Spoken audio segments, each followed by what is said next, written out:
Welcome to the channel mystic tarot. ये yearly reading है और 2024 हम देखेंगे कि किस तरह का रहेगा।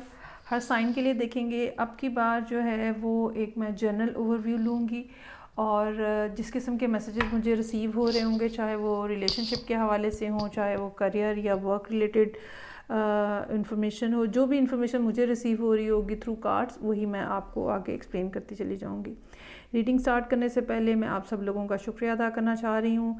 बहुत सारे लोग बहुत शुरू से मेरे साथ हैं और आप लोगों की मौजूदगी मेरे लिए बहुत ज़्यादा मायने रखती है। बहुत सी बार हिम्मत जो है वो ख़त्म हुई होती है, फिर आप लोगों के मैसेजेस आते हैं कि भाई ये रीडिंग कब पोस्ट होगी, कब पोस्ट होगी, तो फिर मैं भी कुछ थोड़ा मोटिवेटेड होती हूँ और फिर रीडिंग जो है वो अपलोड कर देती हूँ या करने की हिम्मत आ जाती है। तो मैं इस सब के लिए आपका बहुत ज़्यादा शुक्रिया अदा करना चाहूँगी। आप अगर नए हैं और अगर आप नहीं जानते मुझे, तो मैं आपको सजेस्ट करूँगी कि आप लास्ट ईयर की जो रीडिंग है वो ज़रूर निकाल के देखें। वहाँ से आपको आइडिया होगा कि मैं किस तरह का काम कर रही हूँ, किस किस्म की डिस्क्रिप्शन होती है मेरी और किस तरह से मैं चीज़ों को लेके चलती हूँ। तो अगेन रीडिंग स्टार्ट करने से पहले आप सब लोगों का बहुत बहुत शुक्रिया। मुझे उम्मीद है कि नए साल में भी आप लोग मेरे साथ मौजूद रहेंगे। अच्छा, इन तमाम रीडिंग्स में मैं 4 कार्ड्स ड्रॉ करूँगी। ये एक ऑरेकल डेक है जो कि थीम डिसाइड करेगा इसका रीडिंग का, और फिर इस थीम के अंडर जो 4 कार्ड्स होंगे उस थीम के अंडर हर एक महीने के लिए मैं एक कार्ड ड्रॉ करूँगी और एक तरह का हम एक ब्रॉड पर्सपेक्टिव जो है वो देखेंगे कि साल जो है वो आपके लिए कैसा रहने वाला है। चलें जी, स्टार्ट लेंगे हम अब कैप्रिकॉन लोगों के लिए। कैप्रिकॉन सन, मून और असेंडेंट लोगों के लिए देखते हैं कि क्या थीम कार्ड्स हैं 2024 के लिए।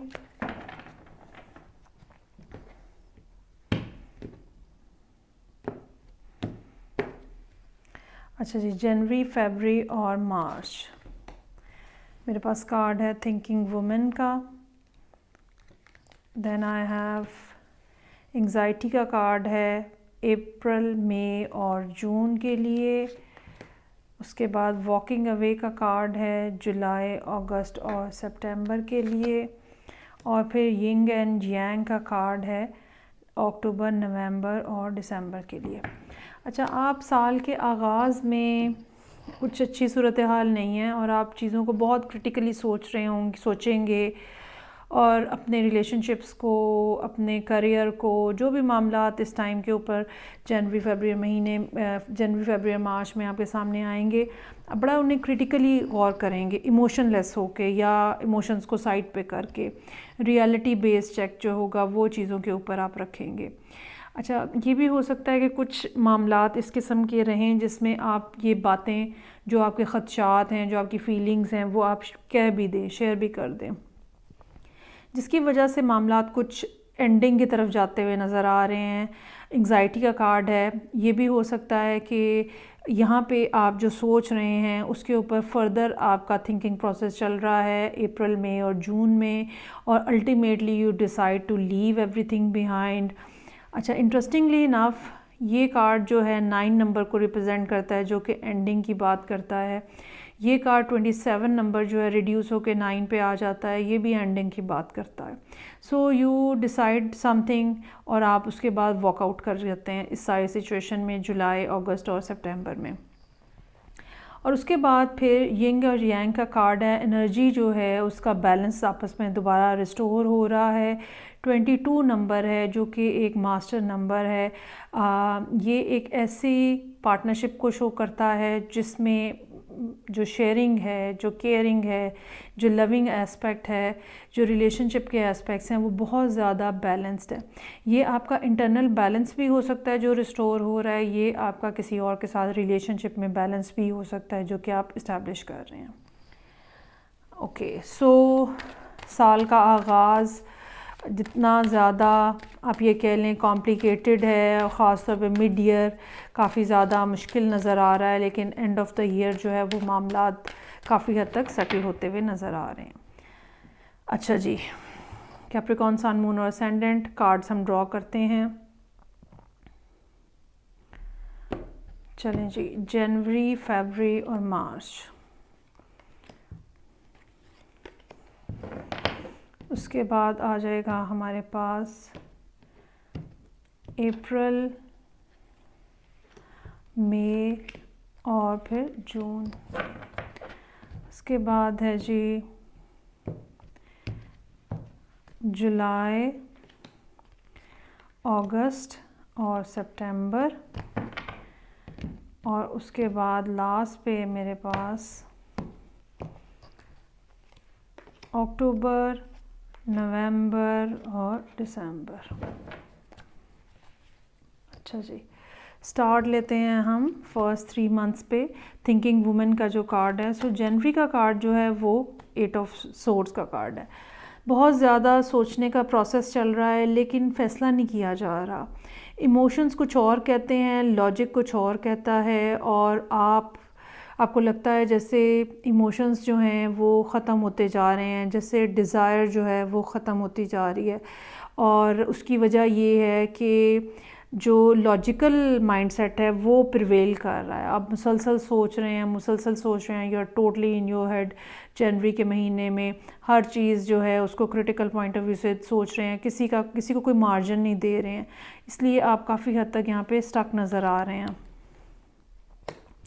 उसके बाद 7 ऑफ वॉन्ड्स का कार्ड है। जो भी प्रॉब्लम आपके सामने आएगी, जो भी शख्स आपके सामने आएगा, आप अपने बेनिफिट के लिए, अपनी प्रोटेक्शन के लिए हर एक के साथ फ़ाइट कर रहे हैं और हर एक को आप ठीक ठाक उसकी जगह पे सेटल रख रहे हैं। You are mentally so strong over here. और फिर ये पर्सन है कोई, या आप किसी को छोड़ के जा रहे हैं या कोई पर्सन आपको छोड़ के जा रहा है, और एक ब्रेकअप किसी जो कैफियत है वो नज़र आ रही है। ये भी हो सकता है कि फरवरी के महीने में ये आपसे बहुत ज़्यादा कम्युनिकेट करने की कोशिश करें जिसका आप कोई जवाब ना दें। अल्टीमेटली ब्रेकअप की तरफ बात जो है वो जाती हुई नज़र आ रही है। उसके बाद अप्रैल, मई और जून में एंग्जाइटी के कार्ड के अंडर सबसे पहले सन का कार्ड है। चीज़ें कुछ रिस्टोर हो रही हैं अप्रैल के महीने में। ये मामलात इस पर्सन के हवाले से भी हो सकते हैं, ये मामलात आपकी अपनी पर्सनल लाइफ में किसी और हवाले से भी हो सकते हैं। बहरहाल अप्रैल का महीना काफ़ी ज़्यादा खुशगवार नज़र आ रहा है। उसके बाद मई में फिर दोबारा कुछ ज़हनी उलझने हैं, रुकावटें हैं, चीज़ों को, हालात को, मामलात को कंट्रोल करने की कोशिशें हो सकती हैं। कुछ आदत ऐसी हो सकती हैं, हो सकता है कि काम के हवाले से बहुत ज़्यादा बर्डनसम रहे ये महीना मई का, और आप जो है वो चीज़ों को कंप्लीट करना चाह रहे हैं, वो कंप्लीट नहीं हो रही। सो एक स्ट्रगल सी जो है वो नज़र आ रही है यहाँ पे मई के महीने में, और ये चीज़ जो है वो एंग्जाइटी का बायस बन सकती है।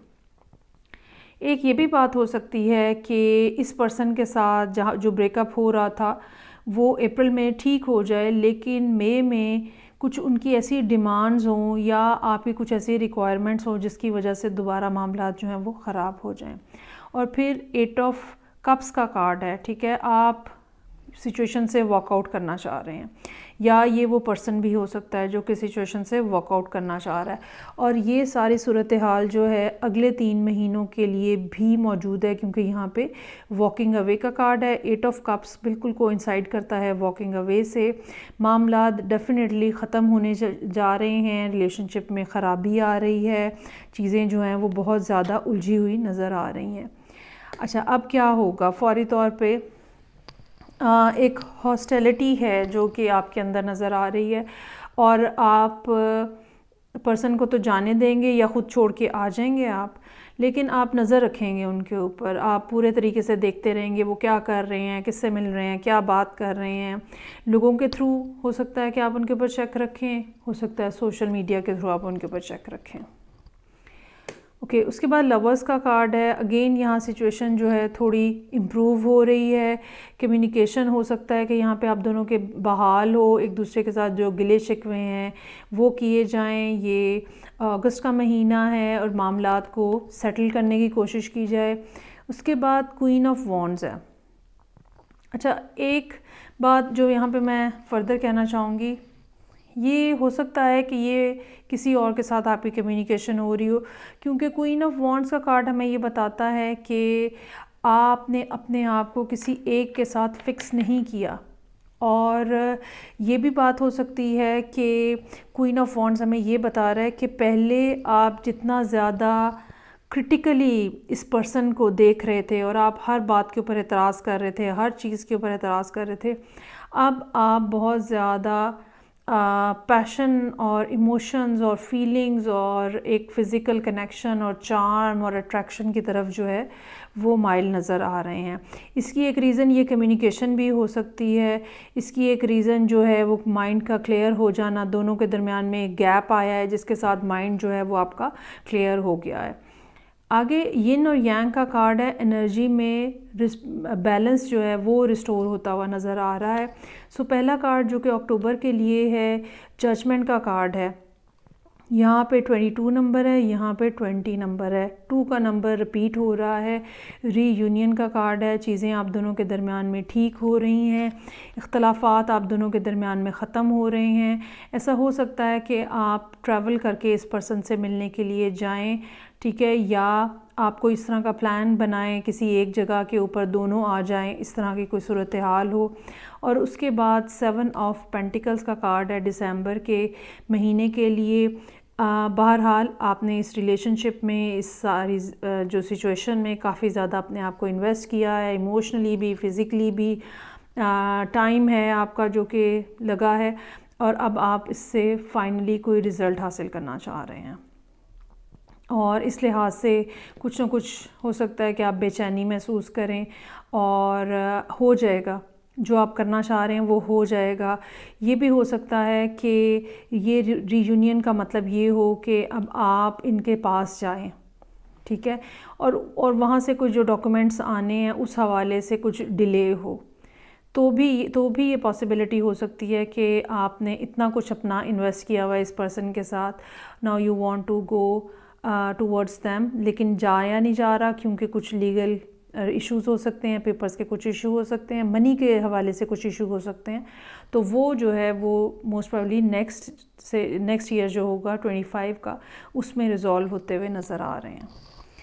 सो ये थी रीडिंग जो कि कैप्रिकॉर्न लोगों के लिए थी, सन, मून और असेंडेंट। फीडबैक का मुझे इंतज़ार रहेगा। मैं आपसे नेक्स्ट रीडिंग साथ भी मिलूँगी। अपना ख्याल रखिएगा। खुदा हाफिज़।